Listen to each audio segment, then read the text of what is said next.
நம்ம வந்து இப்போ வந்து பார்க்க போகிற சப்ஜெக்ட் வந்து ஃபார்மசூட்டிக்கல் ஜூரிஸ்ப்ருடென்ஸ்.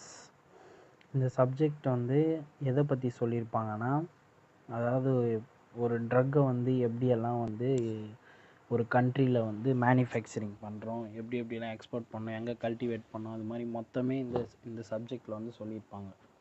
ஓகேவா? நம்ம இப்போ இந்த ஃபர்ஸ்ட் லெசனில் வந்து என்ன பார்க்க போகிறோன்னா, ட்ரக் அண்ட் காஸ்மெட்டிக்ஸ் ஆக்ட்.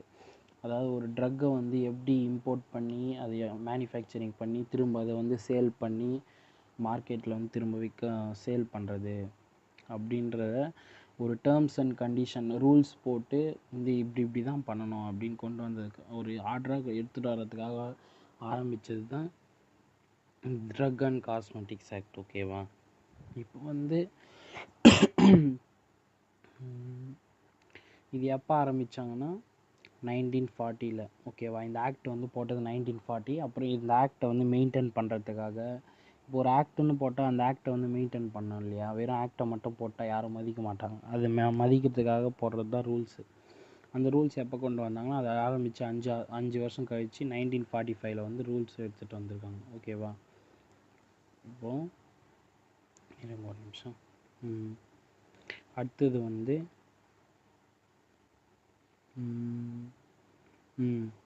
அதோட ஆப்ஜெக்டிவ்ஸ் பார்த்தோம்னா, இப்போ ஆப்ஜெக்டிவ்ஸ்னால் என்ன சொல்லலாம்? இப்போது இந்த ஆக்ட் ஆரம்பித்து அதில் எதுக்காக ஆரம்பித்தாங்க, அதோட முக்கியத்துவங்கள் என்னென்ன, எதுக்காக ஆரம்பிக்கப்பட்டது அப்படின்றது தான். ஓகேவா?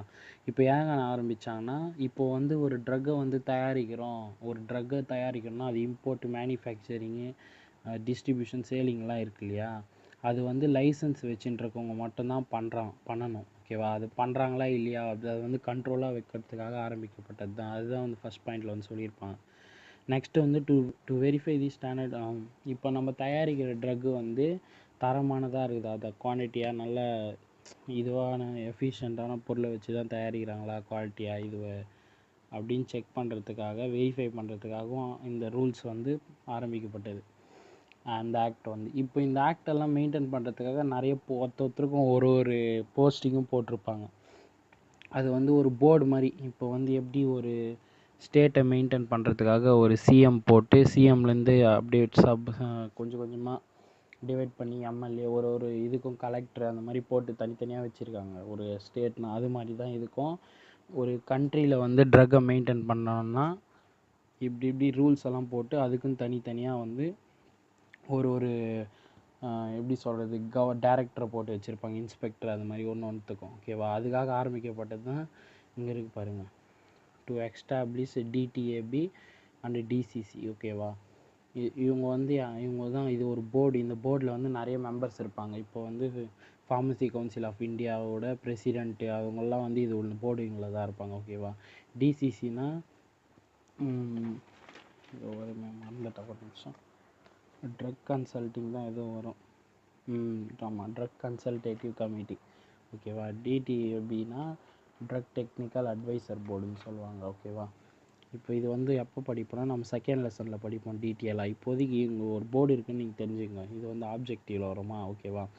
அப்புறம் வந்து தேர்ட் பாயிண்ட் என்ன, to maintain the high standard medical treatment. இப்போ வந்து எல்லாருமே வந்து தரமான மெடிக்கல் ட்ரீட்மெண்ட் மட்டும்தான் எடுக்கணும் நம்ம கண்ட்ரியில். அந்த சப்ஸ்டாண்டர்ட்னால் வந்து தரமில்லாத பொருட்கள் சொல்லுவாங்க. இப்போ வந்து எப்படி சொல்கிறது, உங்களுக்கே தெரியல தரமில்லாத பொருட்கள்னால் என்னதுன்னு. அந்த மாதிரி பொருட்களை வந்து போட்டு ட்ரக்கை தயாரிக்காமல் எல்லாமே தரமான பொருளாக போட்டால் தான் மெடிக்கல் ட்ரீட்மெண்ட்டும் வந்து நல்லா ஹை ஸ்டாண்டர்டாக கிடைக்கும். அது அப்படின்றதுக்காக அதை மெயின்டைன் பண்ணுறதுக்காகவும் இந்த ஆக்டை வந்து எடுத்துகிட்டு வந்திருக்காங்க. இந்த பாயிண்டில் கொஞ்சம் அப்படியே மைண்டில் ஏற்றிங்கனாவே அப்படியே எழுதிடலாம். இப்போது அதுக்கடுத்து மெயின் விஷயம் என்னென்னா, இந்த ஆயுர்வேதா, சித்தா, யுனானின்றதெல்லாம் அந்த காலத்துலேருந்தே இருக்குது இல்லையா? அப்போ அந்த காலத்தில் என்ன, டாக்டர்னு தனியாகலாம் இருக்க மாட்டாங்க. அதாவது ஆயுர்வேதனா அப்போல்லாம் வந்து ஊர்லலாம் எப்படி சொல்லுவாங்க, இந்த மாதிரி இவர் வந்து நல்லா வைத்தியம் பண்ணுவார், அவர்கிட்ட போனால் உடம்பு சரியாயிடுது, அவர்கிட்ட போயிடுங்க அப்படின்னு சொல்லுவாங்க இல்லையா? அது மாதிரிலாம் வந்து இருக்கக்கூடாது. அந்த ஆயுர்வேதா, சித்தா ட்ரக் மேனுஃபேக்சரிங் பண்ணுறாங்க இல்லையா, அவங்களுக்கும் லைசன்ஸ் வச்சிட்ருக்கணும். அதெல்லாம் கண்ட்ரோல் பண்ணுறதுக்காகவும் இது வந்து ஆரம்பித்தாங்க. யாரோ ஒருத்தர்லாம் வந்து விற்றுட்டு முடியாது ட்ரக்கு. ஓகேவா? அது 1940 முன்னாடியெல்லாம் அப்படி தான் இருந்தது. யார் வேணால் விற்றுட்டு இருப்பாங்க மருந்து. இப்போ வந்து அது மாதிரி இல்லாமல் ஒன்லி லைசன்ஸ்டு பர்சன் மட்டும்தான் விற்கணும். அப்புறமா அந்த ஆக்ட் போட்டதுக்கப்புறம் தான் எடுத்துகிட்டு வாங்க. இதெல்லாம் மெயின்டைன் பண்ணுறதுக்காக தான் இந்த ஆக்ட் வந்து போட்டது. இதுதான் ஆப்ஜெக்டிவ்ஸ். ஓகேவா? இப்போ டெஃபினிஷன்லாம் உங்களுக்கே தெரியும். ஒரு ட்ரக்னா என்ன டெஃபினிஷன் உங்களுக்கே தெரியும் இல்லையா? ஒரு ட்ரக்னா ஒரு டிசீஸையோ டிஸார்டரையோ ப்ரிவெண்ட் பண்ணுறதுக்கோ க்யூர் பண்ணுறதுக்கோ தான். அதாவது வராமல் தடுக்கிறதுக்கு அந்த மாதிரி முன்னாடியே வந்து இது பண்ணிக்கணும். அது எக்ஸாம்பிள் வந்து நீங்களே இது எக்கச்சக்கமாக இருக்கும். இதெல்லாம் தேவையில்லாதது. ட்ரக்னா ஷார்ட்டாக 2 மார்க்கில் தான் கேட்பாங்க. ஓகேவா? ட்ரக்னா உங்களுக்கே தெரியும் இல்லையா? இது ஒரு அனிமலுக்கும் தரலாம், ஹியூமன் பீயிங்க்கும் தரலாம், எக்ஸ்டர்னல் இன்டர்னல் யூஸ்க்கும் யூஸ் பண்ணலாம். அப்புறம் ட்ரீட்மெண்ட்டுக்கு, டயக்னோசிஸ், டிசீஸை வந்து டிசீஸ் டிஸார்டர் இருக்குல்ல, அதை ப்ரிவெண்ட் க்யூர் பண்ணலாம். இது எக்ஸாம்பிள் போட்டு நீங்கள் எதனா ஒரு ட்ரக் படிச்சிருப்பீங்களே இவ்வளோ நாள். டயாபெட்டிஸ்க்கு வந்து மெட்ஃபார்மின் தரலாம் ட்ரக்கு. அது மாதிரி வந்து ஆன்டி கேன்சருக்கு வந்து கால்சியம் சேனல் பிளாக்கர் தரலாம். அந்த மாதிரி ஒன்றுத்துக்கு நீங்களே பார்த்துக்கலாம். ஓகேவா? அப்புறம் காஸ்மெட்டிக்ஸ்னால் உங்களுக்கே தெரியல. காஸ்மெட்டிக்ஸ் வந்து என்னது? ஒரு ஸ்ப்ரே இருக்குல்ல, சென்ட் பாட்டில், அதுவும் ஒரு காஸ்மெட்டிக் தான். அப்புறம் ஒரு சோப்பு இருக்கு இல்லையா, அதுவும் ஒரு காஸ்மெட்டிக் தான். இந்த காஸ்மெட்டிக்லாம் எதுக்காக யூஸ் பண்ணுறோன்னா, நம்ம உடம்ப நம்ம பாடி வந்து க்ளீனாக வச்சுக்கிறதுக்காகவும் நம்மளோட பியூட்டியை வந்து ப்ரமோட் பண்ணுறதுக்காகவும் தான் யூஸ் பண்ணுறாங்க இல்லையா?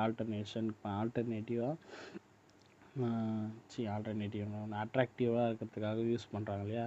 இது வந்து எங்கே மோஸ்ட்டாக யூஸ் பண்ணாங்கன்னா பியூட்டி பார்லர்ஸில் யூஸ் பண்ணுவாங்க. எக்ஸாம்பிள் போட்டு நான் சொன்னது அப்படியே எழுதிக்கிங்க. சோப்பு,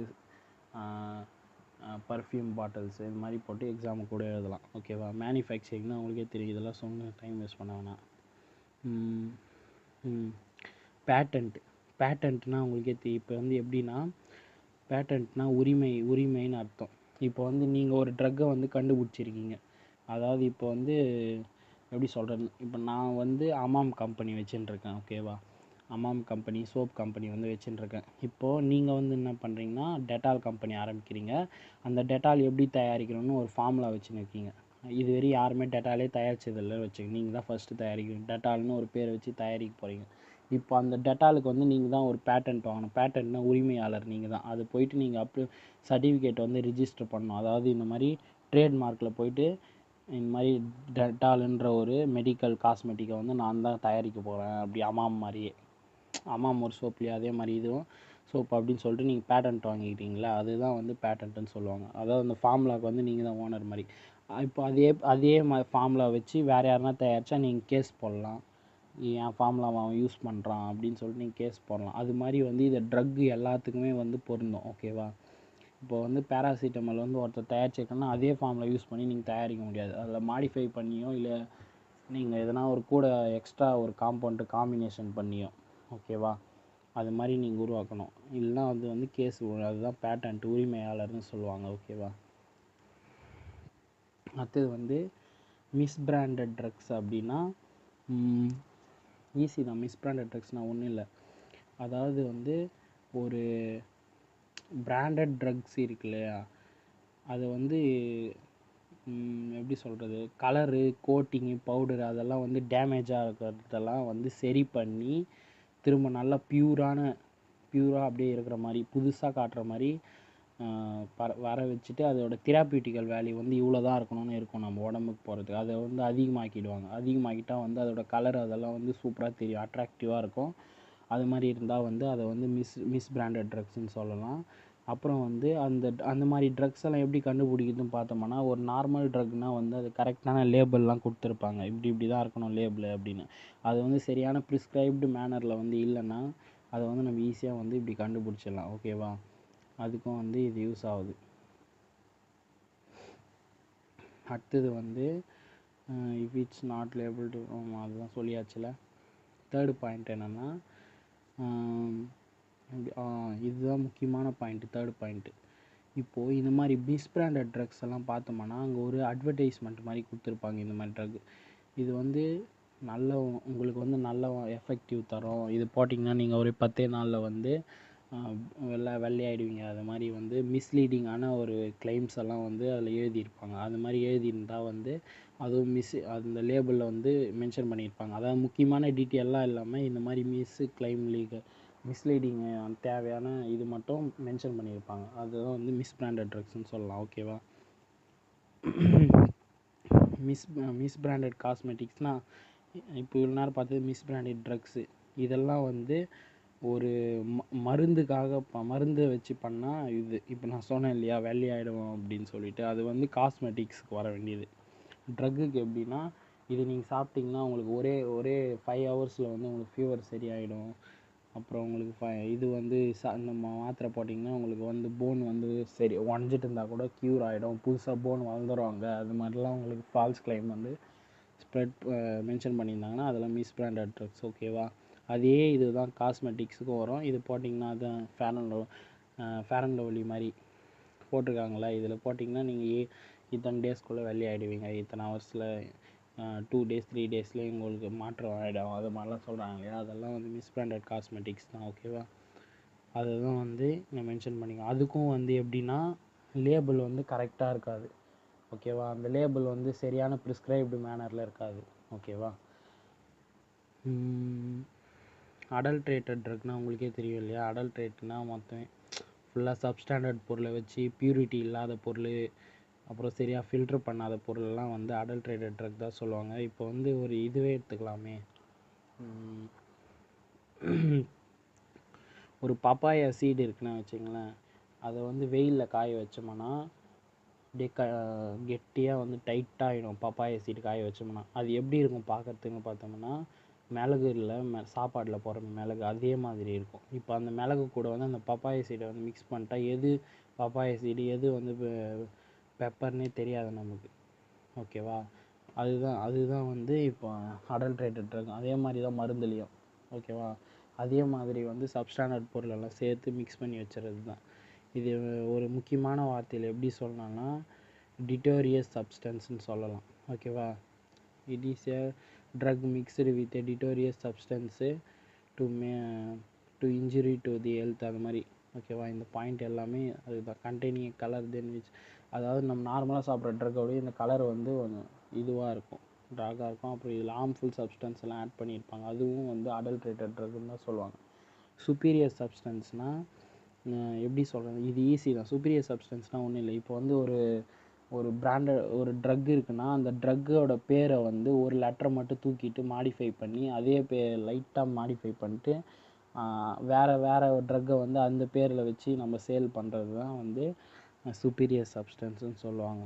அதுதான் வந்து இங்கே சொல்கிறாங்க.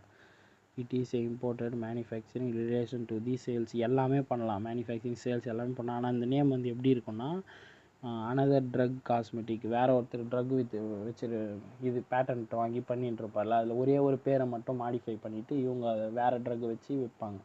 இப்போ படிச்சிருக்கவங்களுக்கு தெரியும், படிக்காதவங்களாம் என்ன பண்ணுவாங்க, இந்த பேர் தான் அப்படின்னு சொல்லிட்டு மாற்றி வாங்கிட்டு போயிடுவாங்க இல்லையா? அதனால தான் இந்த சுப்பீரியர்ஸ் ட்ரக்ஸ் எல்லாம், சுப்பீரியர்ஸ் ட்ரக்ஸ்னால் இதுதான் மீனிங். ஓகேவா? இதெல்லாம் கூட இந்த ஆக்டை வந்து தயாரிக்கக்கூடாதுன்னு தடை போட்டிருக்காங்க.